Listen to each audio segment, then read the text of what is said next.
ಹೋಗಿ ಸನ್ಮಾನ ಹೆಂಗ್ ಮಾಡಿದ್ರು. ಅಲ್ಲಿ ಶಾಲು ಇಲ್ಲ, ನಮ್ಮ ಮೈಸೂರು ಪೇಟು ಇಲ್ಲ. ಪಾಪ ಅವ್ರೆಲ್ಲ ಕೂರಿಸ್ಕೊಂಡವ್ರು.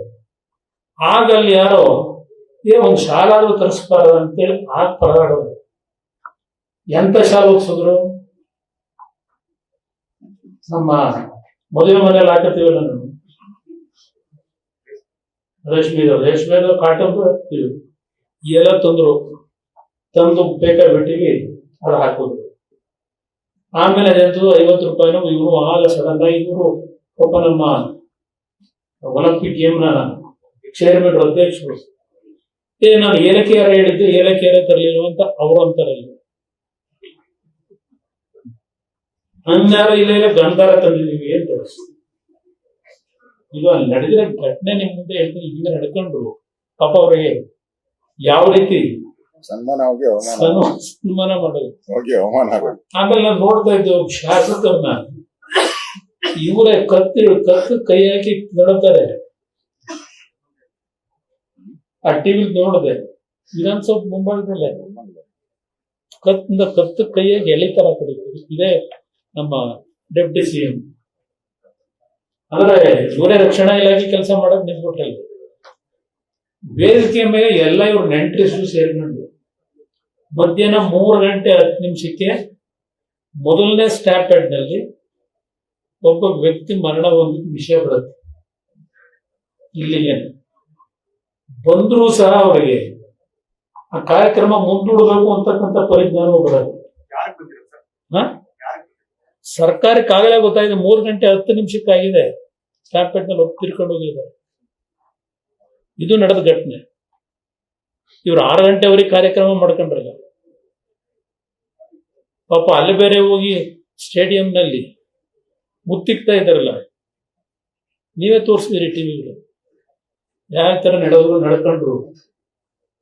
ಅಲ್ಲಿ ಸಾವು ನೋವಿನಲ್ಲಿ ಒದ್ದಾಡ್ತಾ ಇದ್ದಾರೆ ಜನ. ಇವರು ಅಲ್ಲೂ ಹೋಗ್ಬಿಟ್ಟು ಸ್ಟೇಡಿಯಂನಲ್ಲಿ ಮುತ್ತಿಕೊಂಡು ಕೂತಾರೆ.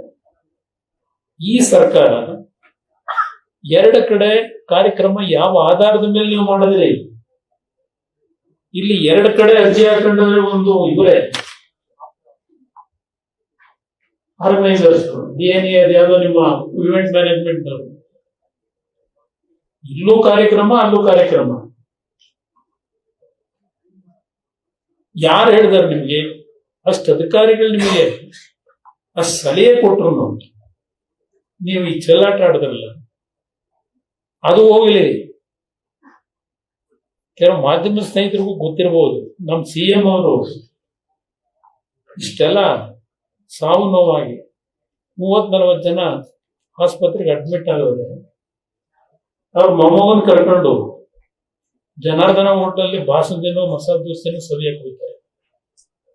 ಇಲ್ಲಿ ಸಾವು ನೋವುಗಳು. ಇದು ಈ ಮುಖ್ಯಮಂತ್ರಿಯ ಏನೋ ಸತ್ಯಮೇವ ಜಯತೆ, ಸತ್ಯಮೇವ ಜಯತೆ. ಸತ್ಯವನ್ನಲ್ಲದೆ ಇನ್ನೇನು ನುಡಿಯೋದೇ ಇಲ್ಲ. ಏನಾದ್ರೂ ಮಾನ ಮರ್ಯಾದೆ ಇದ್ದೆ ಇವತ್ತು ಆ ಕುಟುಂಬಗಳ ಪರಿಸ್ಥಿತಿಗಳು ಒಂದೊಂದು ರೋದನ ನಿಮ್ಮ ವರ್ಚಸ್ಸಿಗೆ, ನಿಮ್ಮ ತೀಟ ತೀರಿಸ್ಕೊಳ್ಳಿಕ್ಕೆ ಅವತ್ತಿನ ದಿನದ ಧಾರಣ ಪರಿಸ್ಥಿತಿಗೆ ಕಾರಣಕರ್ತಿದ್ದೀವಿ. ಈ ಅಧಿಕಾರಿಗಳನ್ನ ಈಗ ಸಸ್ಪೆಂಡ್ ಯಾಕೆ ಮಾಡ್ತೀವಿ ಅಂದ್ರೆ, ಇದರಲ್ಲಿ ನನ್ನದು ಅಭಿಪ್ರಾಯ, ಕೋರ್ಟಲ್ಲಿ ಕೇಸ್ ಇದೆಯಲ್ಲ, 10ನೇ ತಾರೀಕು ಬರೆ ಎಳಿತಾರೆ. ಅದಕ್ಕಿಂತ ಮುಂಚೆ ನಾವೇನೋ ಮಾಡಿದೀವಿ ಅಂತ ತೋರಿಸಬೇಕು ಅಂತ ಹೇಳಿ ಅಶೋಕಣ್ಣ ಹೇಳಿದ್ರಲ್ಲ. ಇಲ್ಲಿ ಈಗ ಕಂಪ್ಲೇಂಟ್ ಅಲ್ಲಿ ಈಗ ನಿಮ್ಮ ಮ್ಯಾಜಿಸ್ಟ್ರೇಟ್ ತನಿಖೆ ಅಂತ ಹೇಳಿ ಫಸ್ಟೇ ಹೇಳೋದು. ನೆನ್ನೆ ಪಾಪ ಅವರು ಸೂಟು ಬುಟ್ಟು ಹಾಕೊಂಡು ಹೋಗಿ ಓಡಾಡ್ಕೊಂಡು ಬಂದ್ರು. ಟಿವಿಲಿ ತೋರಿಸಿದ್ರು ನಮ್ಮ ಬೆಂಗಳೂರು ಅರ್ಬನ್ DC. ಅವ್ರ ಮುಖಾಂತರ ತನಿಖೆ ಅಂತೇಳಿ ಫಸ್ಟ್ ಘೋಷಣೆ ಮಾಡಿದ್ರು. ಈಗ ನೆನ್ನೆ ಮತ್ತೆ ಈಗ ಕುನ್ನಾ ನೇತೃತ್ವದಲ್ಲಿ ಮಾಡ್ಲಿಕ್ಕೆ ಒಂದು ಕಮಿಟಿ ಮಾಡಿ, ಅದ್ರ ಜೊತೆಗೆ ಇನ್ನೊಂದು CID ಎನ್ಕ್ವೈರಿ ಬೇರೆ, 3 ಎನ್ಕ್ವೈರಿ. ಅವ್ರು ಕೊಡ್ತಕ್ಕಂಥ ವರದಿ ಯಾವ ವರದಿನ ನೀವು ಅಕ್ಸೆಪ್ಟ್ ಮಾಡ್ತೀರಿ ಆ ಮೂರರಲ್ಲಿ ಈ ಸರ್ಕಾರ? ಸ್ವಲ್ಪ ಜನಕ್ಕೆ ತಿಳಿಸಿ. ಎಲ್ಲಾದ್ರೂ ಉಂಟಾ? ಒಂದೊಂದು ಗಂಟೆಗೆ ಒಂದೊಂದು ಸರ್ಕಾರ ತೀರ್ಮಾನ. ದಯಾನಂದ ಸಸ್ಪೆಂಡ್ ಮಾಡಲೇಬೇಕು ಅಂತ ಹೇಳಿ ಅಲ್ಲ, ಕ್ಯಾಬಿನೆಟ್ ನಲ್ಲಿ ಟೇಬಲ್ ಕೊಟ್ಟು ಹೇಳಿದ್ ಯಾರು? ಹಠ ಮಾಡಿ ಕಾರ್ಯಕ್ರಮ ಮಾಡಬೇಕು ಅಂತ ಹೊರಟ್ರಲ್ಲ ನೀವು. ಅವ್ರನ್ನ ಮೊದಲು ಆ ರಾಜಕೀಯ ಕಾರ್ಯದರ್ಶಿನೇನು ಮಾಡಿ ಇಟ್ಕೊಂಡಿದಿಲ್ಲ, ಯಾಕೋ ಒಂದ್ ಕಡೆ ಯಾಕೆ ಇಟ್ಕೊಂಡಿದಿರೋ ಗೊತ್ತಿಲ್ಲ. ಏನ್ ರಾಜಕೀಯ ಕಾರ್ಯದರ್ಶಿ ಕೆಲಸ ಮಾಡಿದವರು ಗೊತ್ತಿಲ್ಲ. ಮೊದಲು ಅಂತದ್ನೆಲ್ಲ ಹೊರಗಾಕಿ ಏನಾದ್ರು ಒಂದು ಮರ್ಯಾದೆ ಬರಬೇಕು ಅಂತ. ಇವತ್ತು ಏನಾದರೂ ಮೊನ್ನೆ ಘಟನೆಗೆ ಅಧಿಕಾರಿಗಳ ತಪ್ಪು ಎಲ್ಲೂ ಇಲ್ಲ ಅಂತಕ್ಕಂಥದ್ದಕ್ಕೆ FIR ಒಂದೇ ಸಾಕು. ಇದರೊಳಗೆ ಅಧಿಕಾರಿಗಳು ಯಾವ ರೀತಿ ನಡ್ಕೊಂಡಿದ್ದಾರೆ ಇದರೊಳಗೆ ಎಲ್ಲ ಮಾಹಿತಿಗಳೇ ಇದೆ. ಈಗ ಹಿರಿಯಾಧಾರ ಇಲ್ಲೇನೋ ಬರೋನಲ್ಲ ಅರ್ಜಿಯ ಸ್ಟೇಷನ್ ಒಳಗೆ, ಅವನು ಸಸ್ಪೆಂಡ್ ಮಾಡಿದ್ರು. ಅವನು ಸಸ್ಪೆಂಡ್ ಮಾಡಿದ್ರು, ಕಂಪ್ಲೇಂಟ್ ಫಿರ್ಯಾದಾರ ಕೊಟ್ಟವನೇ ಅವಂದೆ. ಅದರಿಂದ ಇಲ್ಲಿ ಮೊದಲು ಚೀಫ್ ಸೆಕ್ರೆಟರಿ ಯಾಕೆ ನಡ್ಕೊಂಡವ್ರೆ, ಯಾರ್ಯಾರ ಆದೇಶದ ಮೇಲೆ ಹಿಂಗೆ ನಡ್ಕೊಂಡವ್ರೆ, ಇವೆಲ್ಲ ಬಹಳ ದೊಡ್ಡ ಒಂದು ಪ್ರಕರಣ ಇದೆ. ಅಶೋಕ್ ಹೇಳಿದ್ರಲ್ಲ, ಈ ತನಿಖೆಯಿಂದ ಯಾವ ಸತ್ಯಾಂಶ ಹೊರಗೆ ಬರಲ್ಲ. ಆ ಕುಟುಂಬಗಳು ಇವತ್ತೇನು ನೊಂದಿದ್ದಾರೆ ಅವ್ರಿಗೆ ಏನ್ ನ್ಯಾಯ ದೊರಕಲ್ಲ ನನ್ನ ಅಭಿಪ್ರಾಯ. ಇವತ್ತು ಇಷ್ಟಕ್ಕೆಲ್ಲ ಕಾರಣಕರ್ತರಾಗಿರ್ತಕ್ಕಂಥ ಮುಖ್ಯಮಂತ್ರಿ ಪಾಪ ಮೊದಲೇನೋ ನಡೀತಾ ಇದೆಯಲ್ಲ, ಇದಂತದ್ದು 2.5 ವರ್ಷ ಏನೋ ಅವ್ರದ್ದೇನೋ ಅಗ್ರಿಮೆಂಟ್ ಏನಾಗಿದೆ ಅಂತ. ಬಹುಶಃ ಈ ನೆನ್ನೆ ಘಟನೆಗೆ ಆ ಕಾಂಗ್ರೆಸ್ ಹೈಕಮಾಂಡ್ ಏನಾದ್ರು ಅಲ್ಪ ಸ್ವಲ್ಪ ಮಾನ ಮರ್ಯಾದೆ ಇವ್ರಿಬ್ಬರನ್ನ ಹೊರಗಾಕಿ ಏನಾದ್ರು ಒಬ್ಬರು ಹೊಸಬ್ನ ತರೋದು ಒಳ್ಳೆ. ಏನಾದ್ರು ಮರ್ಯಾದೆ ಉಳಿಬೇಕು ಅಂದ್ರೆ ಈ ರಾಜ್ಯದಲ್ಲಿ ಪಕ್ಷ ಉಳಿಬೇಕು ಅಂತ ಇದ್ರಿ, ಇವ್ರು ಏನಾದ್ರು ಸ್ವಲ್ಪ ಜನಗಳ ಒಂದು ಬೆಂಬಲ ದೊರಕಬೇಕು ಅಂದ್ರೆ ಅಲ್ಪ ಸ್ವಲ್ಪ ಮೊದಲು ಇವರಿಬ್ಬರನ್ನು ಹೊರಗಾಕಿದ್ರೆ ಈ ರಾಜ್ಯಕ್ಕೆ ಸುಭಿಕ್ಷೆ. ಇಲ್ಲದೆ ಇದು ನಡೀತಾ ಇರ್ತದೆ ಕಂಟಿನ್ಯೂಸ್ ಆಗಿ. ಯಾವ ಭಯ ಭಕ್ತಿ ಏನೂ ಇಲ್ಲ ಈ ಸರ್ಕಾರ.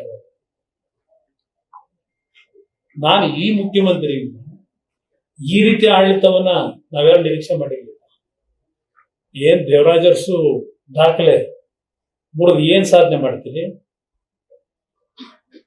ಇಷ್ಟೆಲ್ಲ ಆದ್ಮೇಲೆ ಕಣ್ಣ ಕಟ್ತಂಗಿದೆ ಹೆಂಗೆ ನಡೀತು ಇದು. ಈ ಸಾವು ನೋವುಗಳು ಆಗ್ತಿರ್ಲಿಲ್ಲ. ಇದು ನಿಮ್ಮ ಸ್ವಪ್ರತಿಷ್ಠೆಯ ಹಿನ್ನೆಲೆಯಲ್ಲಿ ಈ ಸಾವು ನೋವುಗಳಿಗೆ ನೀವೇ ಕಾರಣರಿರ್ತೀವಿ. ಒಂಚೂರು ಚಿಂತನೆ ಮಾಡಲಿಲ್ಲ ನೀವು. ಅದರಿಂದ ಇವತ್ತು ಏನಾದರೂ ಈ ಸರ್ಕಾರಕ್ಕೆ ಮರ್ಯಾದೆ ಉಳಿಬೇಕು ಅಂದ್ರೆ ಈ ಪಕ್ಷ ಮುಂದಿನ ಅಲ್ಪ ಸ್ವಲ್ಪ ಜನಗಳು ಇದಕ್ಕೇನಾದರೂ ಬೆಂಬಲ ಕೊಡಬೇಕು ಅನ್ನೋದಿದ್ರೆ ಮೊದಲು ಇವರಿಬ್ಬರನ್ನು ಹೊರಗೆ ಹಾಕೋದು ಸೂಕ್ತ. ಕರ್ನಾಟಕ ಇಂಥ ಕೆಟ್ಟ ಆಡಳಿತ ಬಹುಶಃ ಸ್ವಾತಂತ್ರ್ಯ ಬಂದು ಇಲ್ಲಿವರೆಗೆ ಇಂಥ ಒಂದು ಕೆಟ್ಟ ಆಡಳಿತ ಸರ್ಕಾರ ನಾವು ಎಂದು ನೋಡಿ ನನ್ನ ಅಭಿಪ್ರಾಯದಲ್ಲಿ. ಏನು ಅಸೂಯೆಗೆ ನಾನು ಹೇಳ್ತಾ ಇಲ್ಲ, ಪಾಪ ಹೇಳ್ತಾರೆ. ಕುಮಾರಸ್ವಾಮಿ ಮಾತಾಡ್ತಾರಪ್ಪ, ಅಸೂಯೆಗೆ ಮಾತಾಡ್ತಾರೆ. ಅಧಿಕಾರ ಕೇಂದ್ರದಲ್ಲಿ 2 ಇಲಾಖೆ ನರೇಂದ್ರ ಮೋದಿ ಅವರು ಕೊಟ್ಟಿದ್ದಾರೆ. 2 ಇಲಾಖೆ ದೊಡ್ಡ ಇಲಾಖೆ. ಇವತ್ತು ರಾಷ್ಟ್ರ ಮಟ್ಟದಲ್ಲಿ